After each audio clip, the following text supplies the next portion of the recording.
Thank you for joining us today. We will get started in just a few moments and allow everyone a chance to join.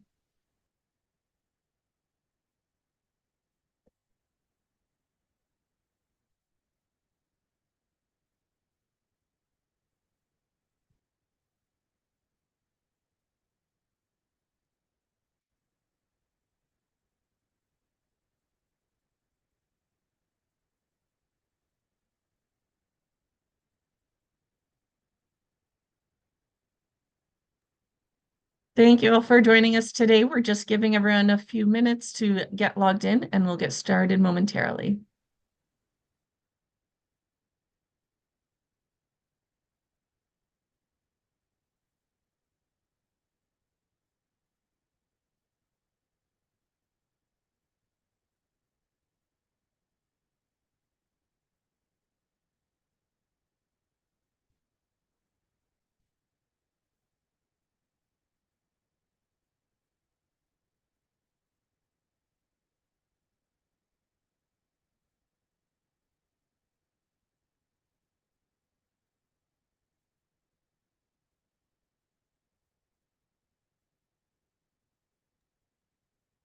Thank you all for joining us today. I will now turn it over to ASH Policy Director, Chris Bostic. Great. Thank you, Megan.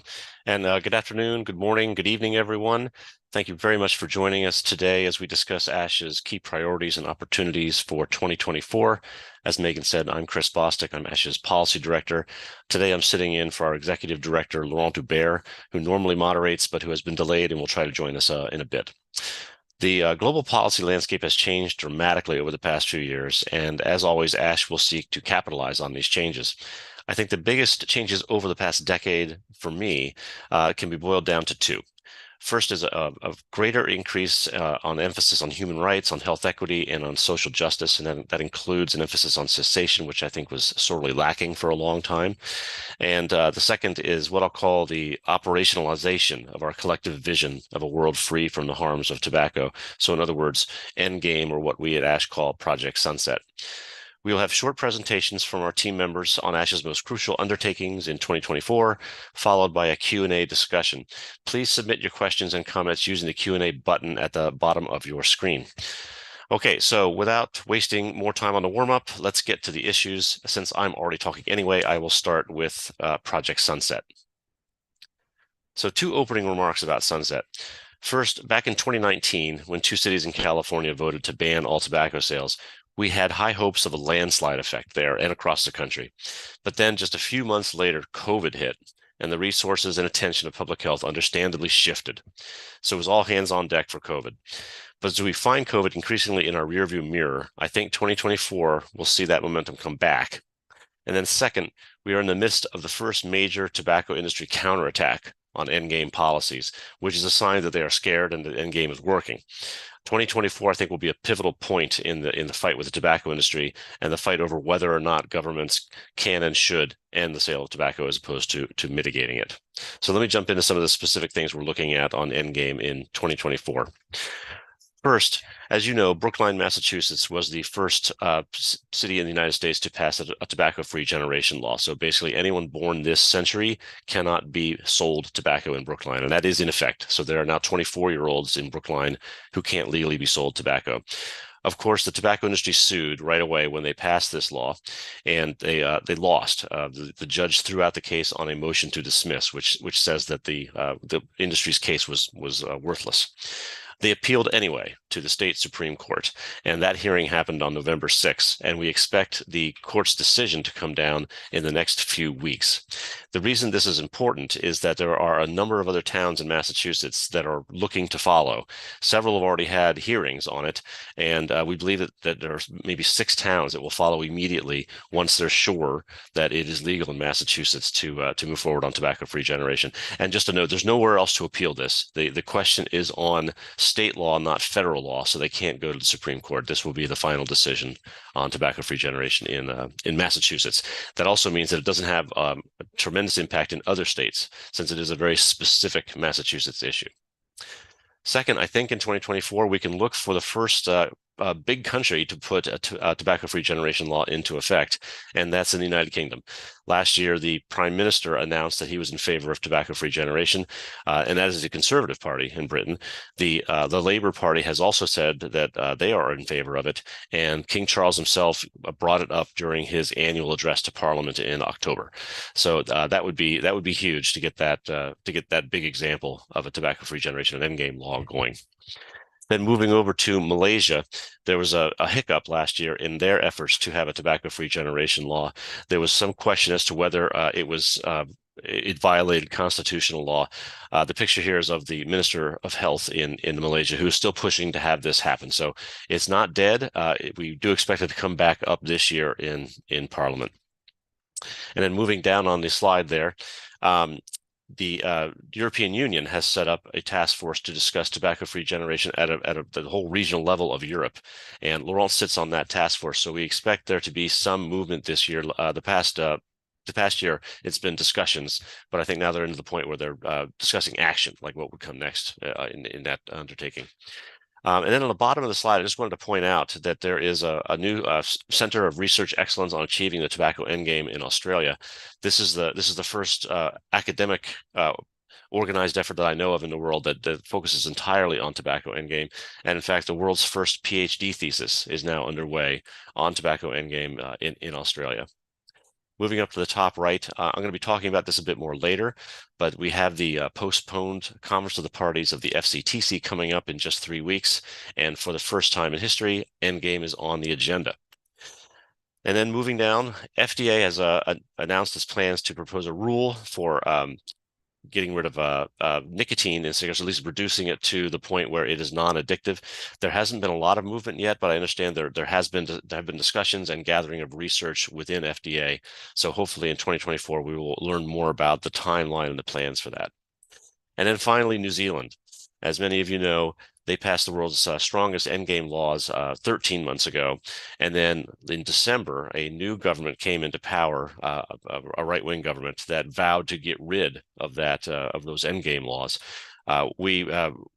The global community reacted quickly. We had a sign-on letter to the government, I think signed by 147 organizations, and took out a full-page ad in New Zealand's leading newspaper. So they were scheduled to discuss this in Parliament on December 18th, but it did not come up. So hopefully the pressure from the rest of the world is showing there. So now let me turn it over to Carol to discuss endgame in California specifically. Good morning or good afternoon, good evening, as Chris said. Thank you for joining us here today. Our work in California is exciting and continues. At this time, we are working with several jurisdictions on tobacco policies, but I will point out some here that are particularly active,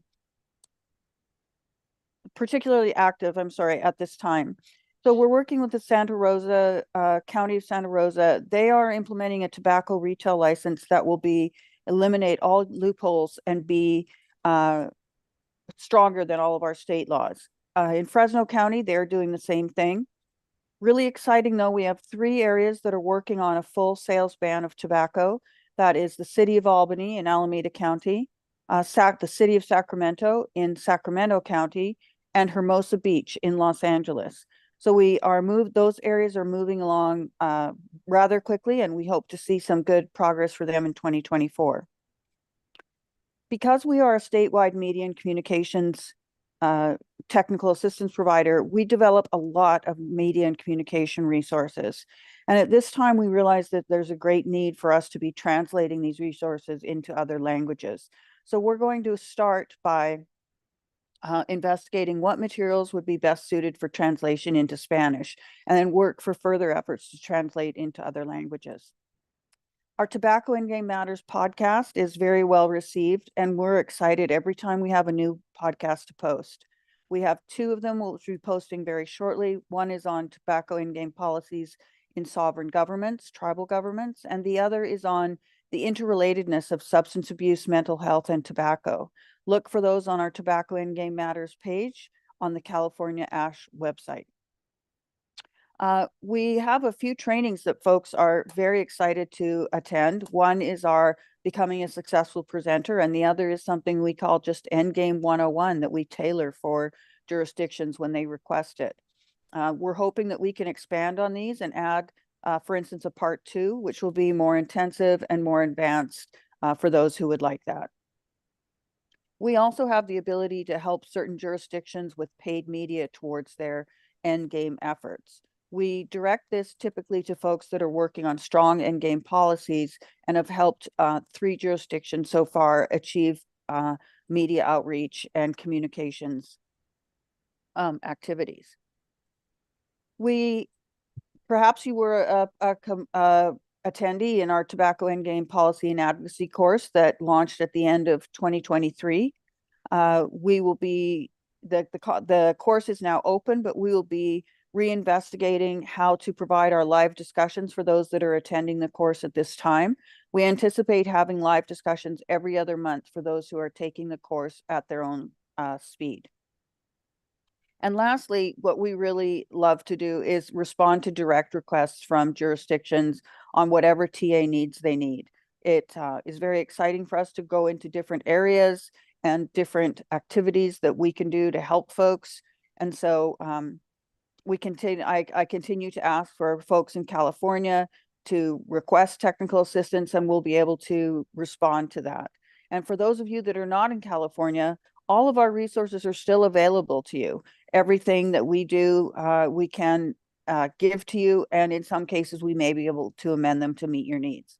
So I encourage you to go to our ASH webpage, which I will put in the Q&A for you in just a moment. And enjoyed talking with you today, and have a great day. And I'm going to turn it over to Liz Furgurson. Thank you so much, Carol. ASH continues to engage in the development negotiation process on the new UN Treaty on Plastics Pollution. Our interest in this treaty process are fairly straightforward. Cigarette butts are the #1 source of litter worldwide, with 4.5 trillion of them littered each and every year. We know that cigarette filters serve no purpose and that they have no health benefit.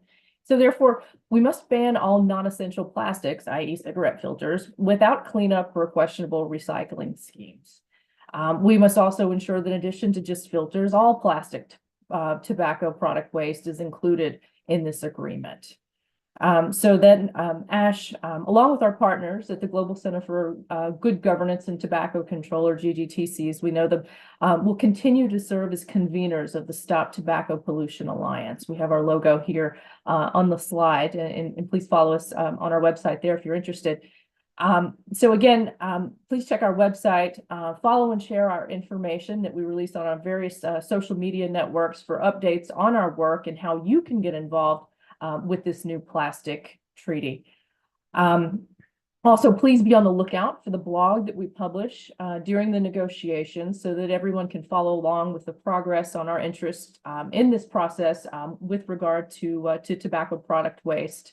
The next round of negotiations will be in April of this year in Canada, and then hopefully we'll conclude with an INC 5 in Korea in November of this year. But before I go, I'd like to say ASH is going to be convening a webinar on January 25th that will further connect tobacco and environment topics, such as those coming up at the Conference of Parties to the FCTC, which we'll get into a bit later today.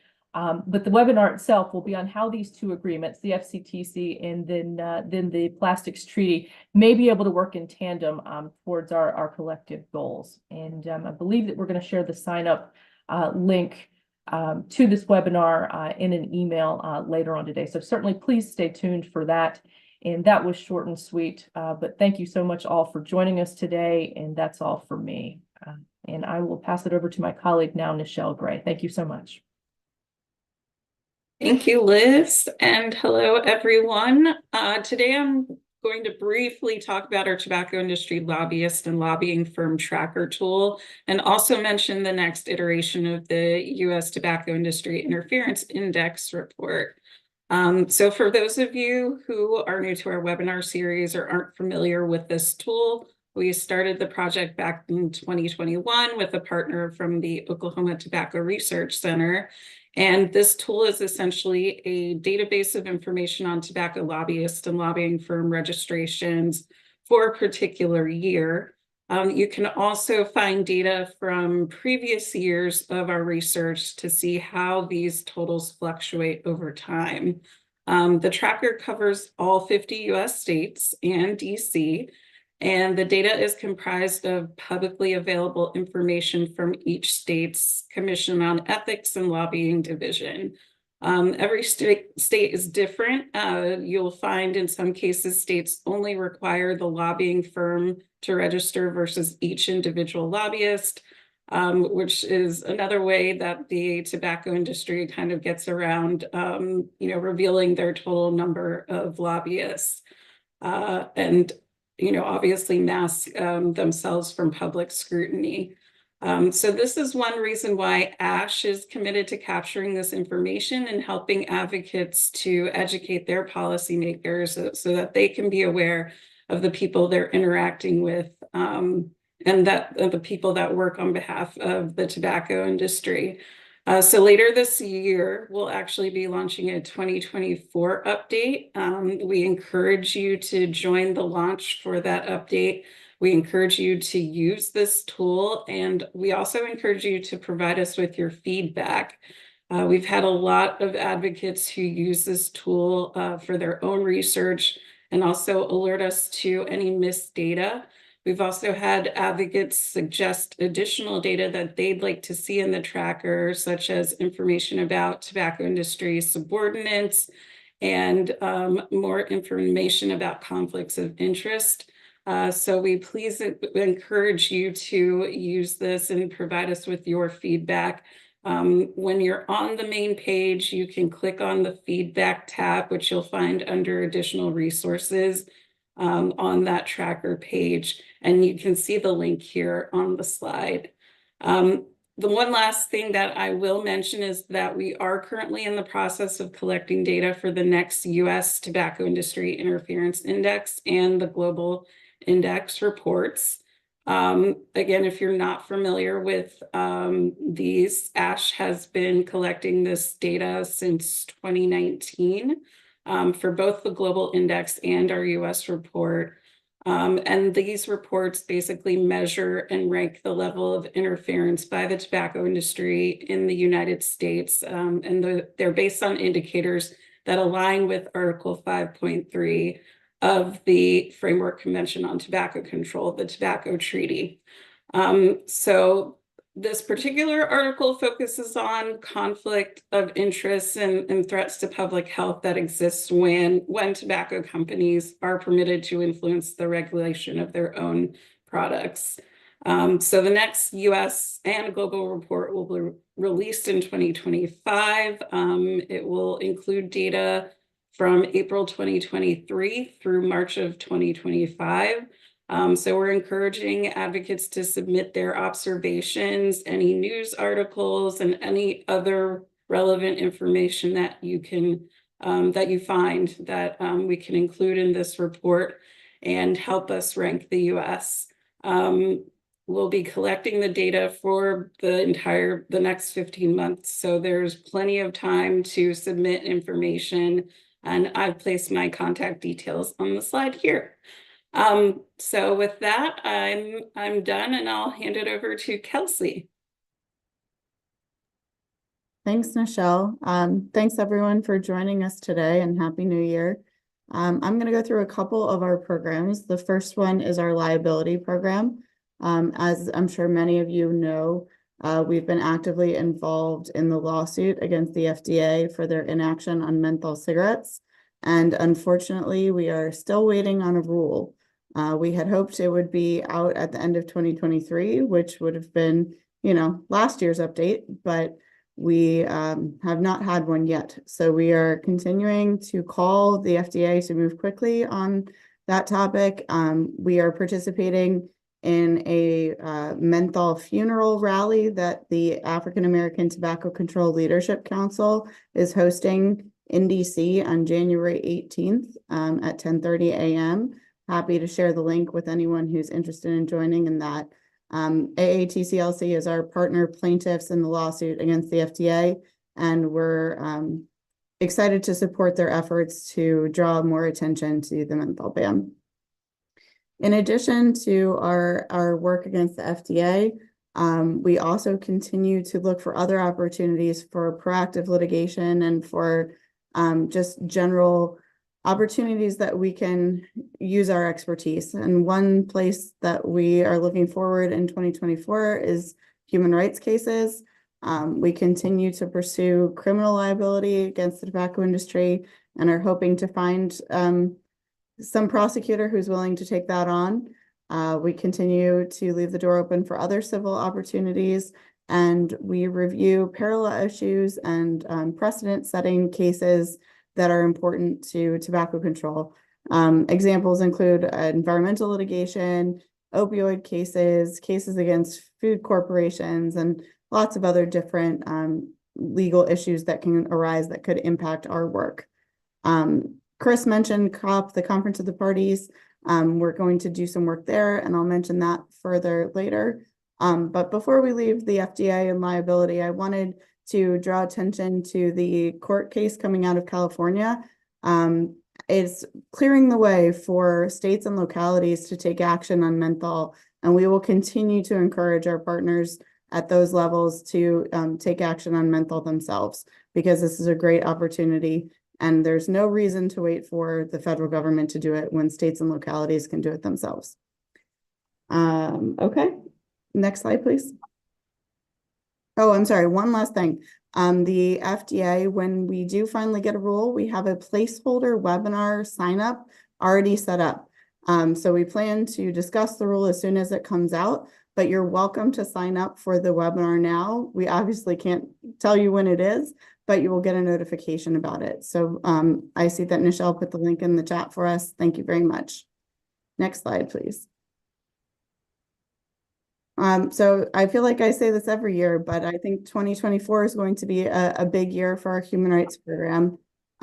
Keeping in line with the menthol case, we continue our engagement with the Committee on the Elimination of Racial Discrimination, which is against racial discrimination, which is a committee that is responsible for the execution of a international human rights treaty on eliminating racial discrimination. They're in the process of writing a general recommendation on the right to health, and we are going to continue to engage in that because we desperately want to see tobacco included. We've gone several rounds with them already, and as we come closer to a final recommendation, we will likely be calling for help from you all for sign-ons, because we think that it's really important that the committee see how important this is to the United States and around the world. I also wanted to take this opportunity to make a quick note on our sign-ons. If you're on our lists, which you obviously are, you hear from me quite frequently asking for your support and sign-on. And I just wanted to take the opportunity to thank you all and to tell you how truly important that really is. It's really essential that we're showing up in these international processes, and we have the data to prove it. It's significantly more likely to have tobacco included in the outcomes of these committees if we contribute. And the more people we have sign on from the more countries, the better. The committees take it very seriously, and we're really grateful for your support. Continuing down the slide, ASH will continue to be a human rights resource for the tobacco control community, and hopefully vice versa, a tobacco control resource for the human rights community. We continue to do webinars and put out publications. We have our Tobacco and Human Rights Hub on our website, and I would be very grateful if you would send me an email if you see anything missing, or if you're looking for any kind of resource that isn't on there. That would be great. Also, we continue to build capacity of tobacco control community around the world. We will continue reporting to human rights treaties and continue encouraging our partners in other countries to do that. We'd like to continue working on building new partnerships and breaking down silos. Liz mentioned the plastics treaty. I think examples of things like that, moving across issues from public health to environment, are a great way to bring new light to tobacco control and new energy. So we see a lot of that in our human rights work, and I want to continue to do that in 2024. I want to take the opportunity to highlight where you're going to see a couple sign-on letters coming from us this year. There will likely be one around the Surge General Recommendation. There will definitely be one in advance of the Human Rights Council. We usually have to submit it in late May, so you'll see that coming in the spring. That's it for now, but I'm sure there will be more. Next slide, please.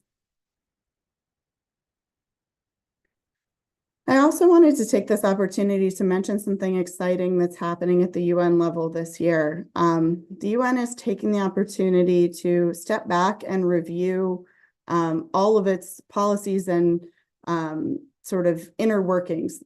They're calling it the Summit of the Future, and it's a UN reform process. So in that process, they're calling for input from a lot of different stakeholders, including NGOs like ASH and like many of you work for. ASH has already gotten engaged in the process, as have many of you. We issued a sign-on letter unfortunately over the winter holidays, but we had a great support from all of you, and I really appreciate that. We had almost 200 signatories, and I think for the timing, that was fantastic. But we will call on the UN to consider tobacco as a human rights issue as it's working through this reform process. And the big date that I want to flag for this is in September, when the UN Reform Summit will be taking place in New York City. And we hope to have a presence there and to make sure that tobacco is brought to the forefront as a human rights issue. I think I have one more slide. Thank you.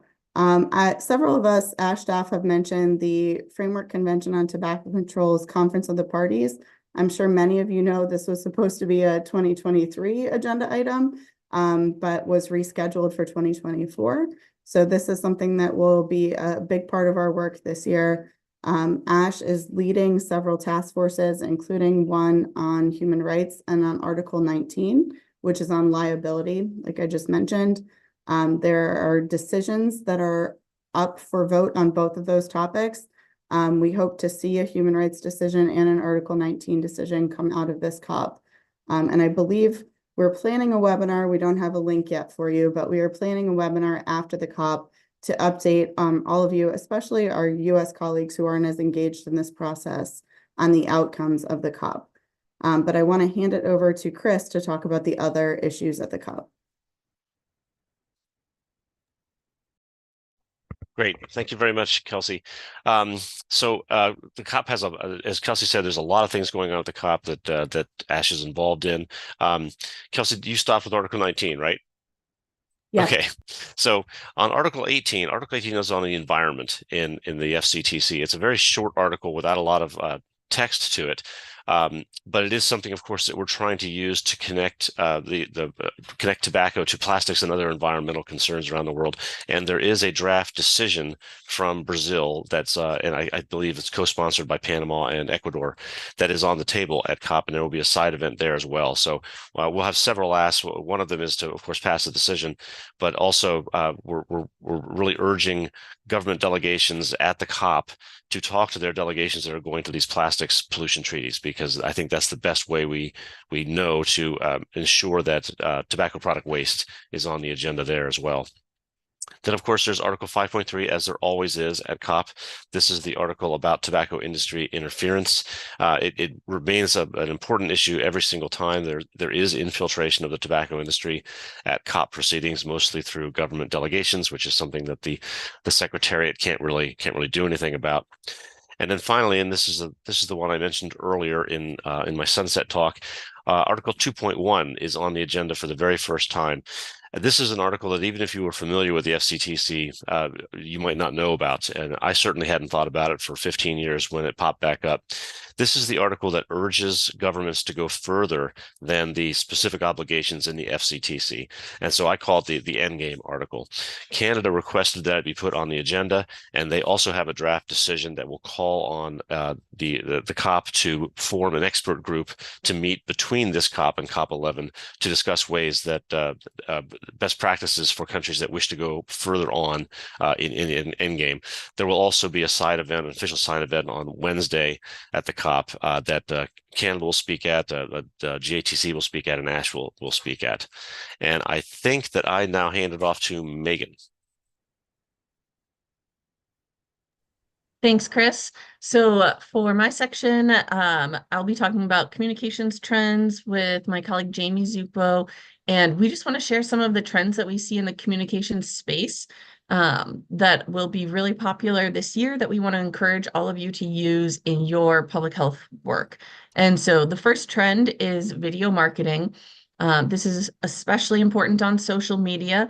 That's where you're going to get the most traffic in any of your posts. So if you're posting about a really important policy or initiative, if you can turn it into a video, whether you're shooting it on your cell phone or having something professionally produced, we highly encourage folks to incorporate video marketing into their work.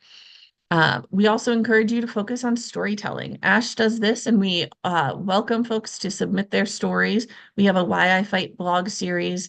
Late last year, you may have seen Kelsey and Chris both wrote blogs about why they're passionate about this work. If anyone else wants to submit a blog to ASH, we welcome it and are always looking to highlight folks' stories about either why you're passionate to be an advocate or what it's like. This is a video from that someone submitted to us who was on his deathbed from tobacco use and wanted to share the toll of tobacco use with folks. And so whether it's a video testimony or a written testimony, sharing human stories is the most compelling thing we can do to put a face on the problem of the tobacco industry. So we encourage folks to dive into that component this coming year.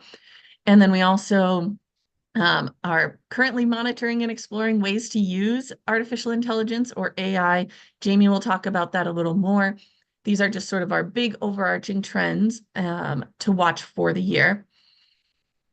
And so then more specifically, like I was saying, we really encourage you to dive into video marketing. ASH has tons of resources on our website here, ndtobacco.ca.ash.org/communications tools. We've done trainings on how to film your own videos on social media, how to edit videos on your phone for free, and just showing the final product. We have trainings on Instagram, TikTok, things like that. Like Carol said, if there's other trainings that you would find helpful, definitely let us know. We really want all of you to be effective, especially in any anti-tobacco work that you're doing. So we really encourage you to start using video more. We have a couple recommended programs if you're looking for a paid editing software or free editing software. Captions is an app that we use to add text on the screen as well, so that folks can still see your content even if they're watching videos on mute. That's a much more common thing as well. So we encourage you to explore how you can use video this year. And I will turn it over to Jayme Zupo. Hi, everyone. Thank you for being here. I'm going to just go into a little more about storytelling. I'm going to piggyback on what Megan already said, just really using this. It's a very powerful tool, especially in the work that we're doing. As humans, we're very hardwired for stories. We're really hardwired to seek out stories that evoke emotion and create connection and just make sense of the world around us. So having a well-crafted narrative is really important in engaging and connecting with your audience. So I've just put down a list of some tips to possibly use for some effective storytelling, especially in this work. And we really want to be super authentic in the information that we're sharing.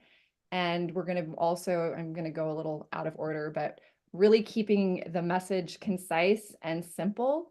so that your audience can digest the message and really understand it and remember these stories is something really important. Using compelling visuals and, like Megan said, using videos and using different media to tell your stories is really important, so that you can kind of maximize the reach of your audiences. Incorporating storytelling across multiple channels, YouTube, your Instagram if you have one, Facebook, we're using your website, blog, that type of thing. And then really monitoring and evaluating your efforts. So using the tools, and I'll go more into that, but using the tools in your social media, they have built-in tools for you, which we do have tutorials, as Megan said, to use those. And that's really helpful in gaining that analytics behind what is being useful, what is really, what your audience is really connecting with, so that you can produce more of that. And I guess lastly is just really understanding that as the times change, so should your storytelling. So just continuing to adapt the messaging and really listening to the data and following the data in what your audience is wanting more of. And then on the side, I said storytelling forums. There's a list of all the different types of ways you can use storytelling. As I said, using your social media platforms. You can also do it in marketing materials and annual reports or infographics. We have, as I said, tutorials and even fact sheets on our website that have on the ASH California website. I don't know, I'm sure also on that regular ASH website as well, that can give you more information on that. Next slide. Thank you. And then, as Megan said, as we all know, AI is kind of revolutionizing how organizations are running and how businesses are doing business. It's just kind of a crazy thing. And as we adopt this into our organizations, I think it's really important, first off, to say that this is not to be used. We have to be really careful with how we use it, and really continuing to stay authentic to the messaging. Here are a few things where I feel like AI can really enhance and really help us engage with our audiences. And that is like tailoring messages. It really can help you tailor messages to specific audiences. And I don't know if any of you have played with ChatGPT, but it's pretty amazing. And you can use prompts to really find particular audiences you're hoping to connect with, and it will kind of help you use a tone to help get that message across.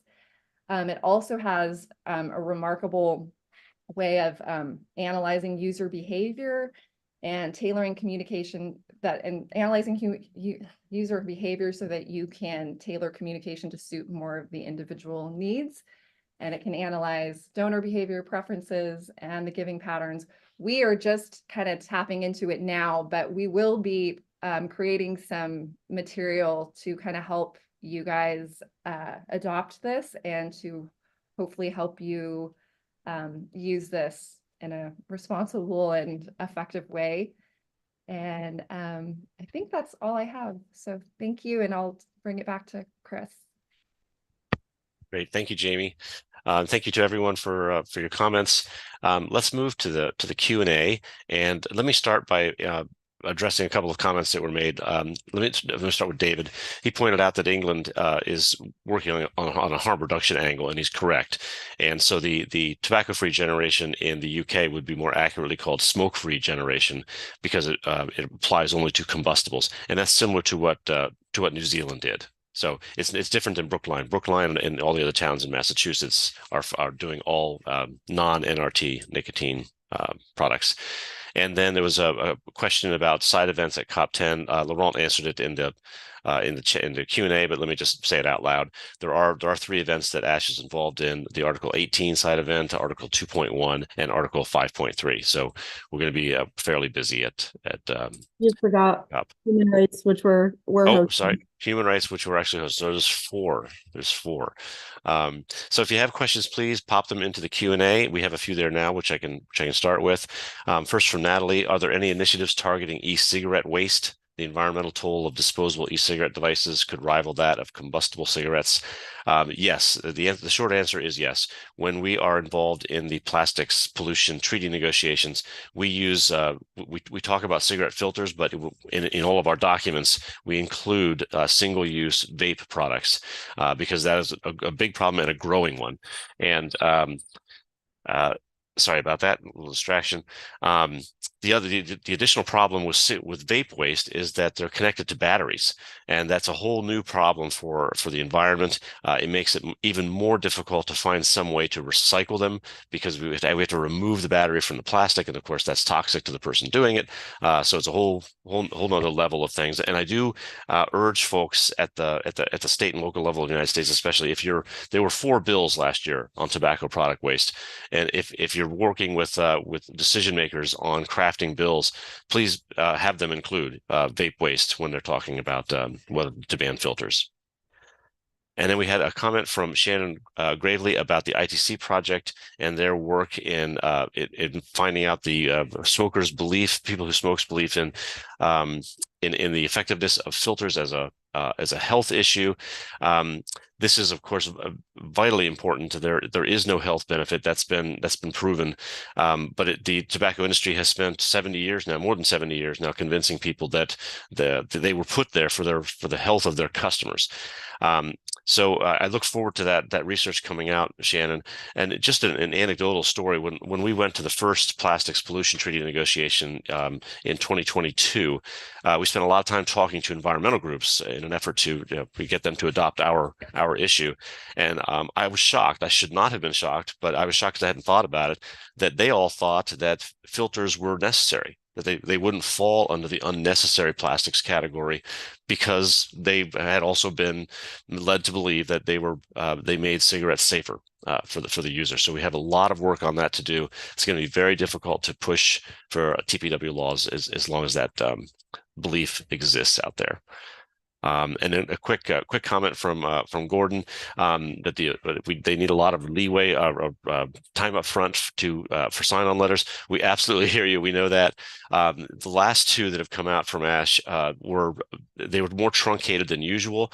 The human rights sign-on from Kelsey was meant to go out at least a week earlier, but we pushed everything up aside for a moment while we did the emergency New Zealand sign-on letter, and we didn't want to throw out 2 at the same time just to avoid confusion. But we definitely will give all the time we can. Kelsey, can I jump in for a second? Yep. A lot of our sign-on letters come from the UN, and a lot of times the UN dictates the timeline. We love to give as much space as possible because we know, especially the bigger organizations, are slow to sign on. Sorry, not slow. It takes a while to sign on. But oftentimes we are just shackled by the way that the UN works. Sometimes these calls for input come out, 2 weeks before the input is due, and we have to write it. So even if we're as fast as we possibly can, a 2-week sign-on period is sometimes the best we can do. So we hear you, and we absolutely try to do that as much as possible, but sometimes it's just outside of our control. And we fully understand if your organization can't get the sign-on process completed in that period. But we hope you can do it when we have the longer ones. So thanks so much for that. And I just wanted to reassure you that we absolutely understand that and we hear you. Oh, Laurent, I see your hand up. Thank you, Chris. Just a bit of a follow-up on this, and why some of you may wonder sometimes, why does ASH spend so much time alerting you about those UN processes? And the one, for example, that Kelsey also mentioned earlier about the UN summit, and the reason why is, I'm sure, I know we have, some of you are living in the United States, some are in other countries. And what we know is that when we talk to either politicians, parliamentarians, member of Congress, very often they're not aware about the FCTC or the tobacco treaty. or they're not aware about the fact that there's various global processes that are taking place, a number of UN treaties that are working in parallel and could work in synergy. And there's a bit of a problem about lack of coherence in global governance. So very often it's like, people in the environmental ministry will know about the plastic treaty, they will know about the Framework Convention on Climate Change, know nothing about the FCTC. And the same thing, people in the health ministries often are unaware of environmental treaties that are taking place or platforms. And we think this is really, really important because we have a history on this. For example, integrating tobacco in the UN Sustainable Development Goals, for example, that would not have happened without civil society engagement and our engagement to make sure that happened. So it's so important to engage in those processes. And the UN Summit, the process is extremely important because it's viewed as this summit that Kelsey mentioned is viewed as a reform process that's meant to accelerate implementation of the UN Sustainable Development Goals, and includes also references to also work we influenced years ago, which was the Addis Ababa Conference on Development and Funding for Development. And that engagement, for example, ensured that there was a request, that there was text encouraging governments that basically using tax policies on tobacco to address both tobacco control, but also fund development projects. And so, as you can see, all of the things build on each other. So it's wonderful that you can sign on to it and you can sign on and join those letters. But even if you can, if your organizations can, even beyond that, is to put in your plans to follow up those processes and engage in order to support those processes, because it's really important that the tobacco control community is there. Just as an example, we started engaging in the plastic treaty, but we already made a change. There is a whole set of ocean conferences that are taking place. And so far, we've shined by our absence. That's going to change. We're going to be present at the next one, which is taking place in April in Barcelona in Spain.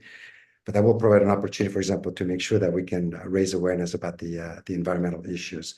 So just as a call to make sure you follow up on all those calls from Kelsey that you will receive to sign on, but also engage in those processes, because we found out that by being present, we can really make a difference.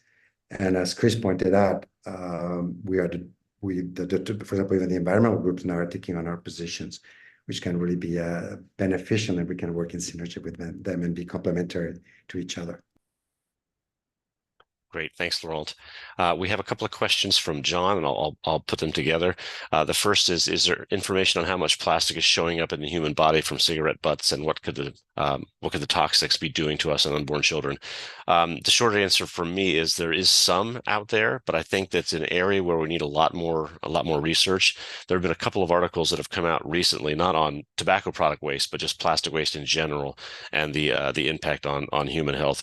I will say that we all have microplastics inside us now. It's been out in the environment for so long, it's entered the food chain, so it is definitely something to be worried about.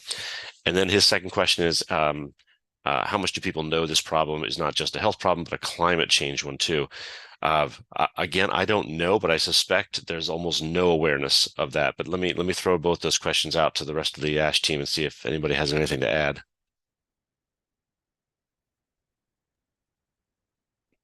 Okay, I guess not.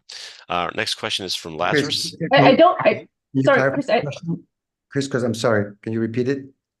How much do people know that this is a problem not just of health, but of climate change?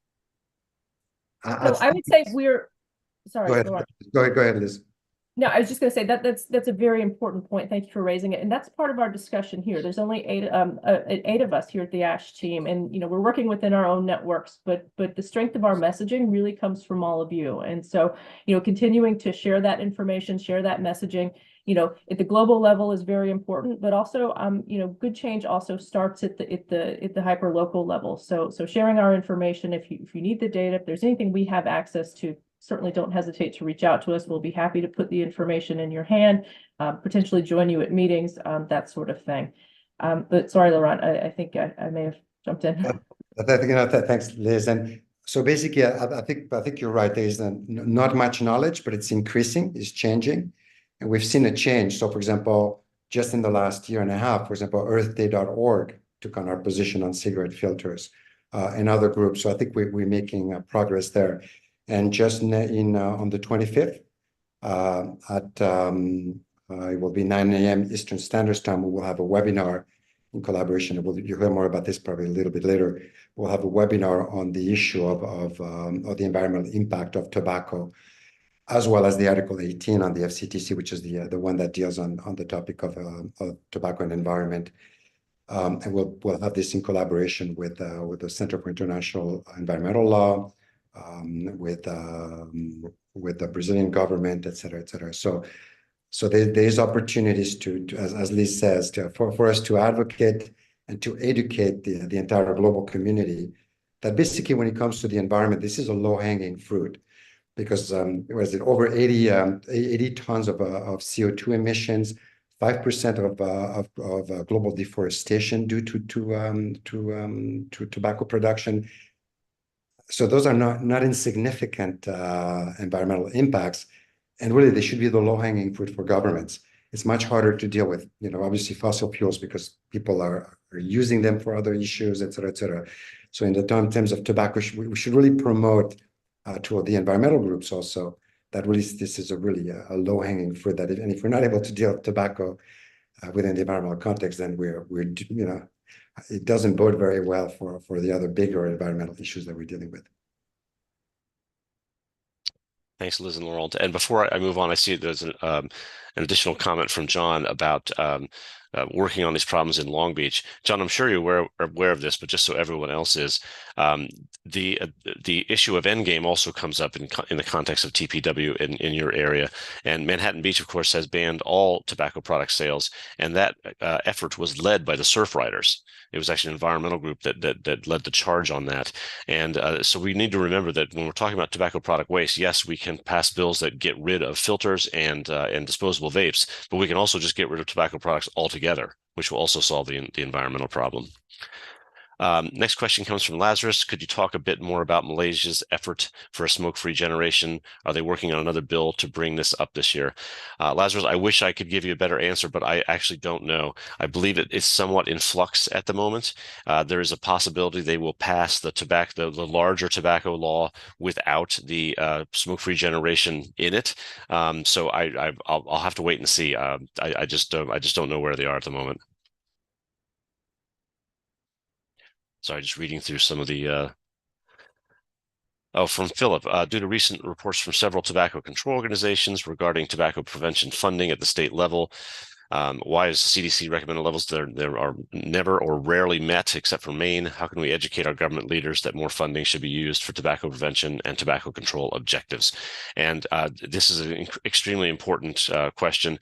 When I first started in tobacco control, my first job was running Slady for the Lung Association, and the couple of years that I did that there, I don't think a single state met the CDC minimum recommendations. And as you said, I think only Maine does now, and I'm not even sure there's another state that reaches 50% of the recommended funding.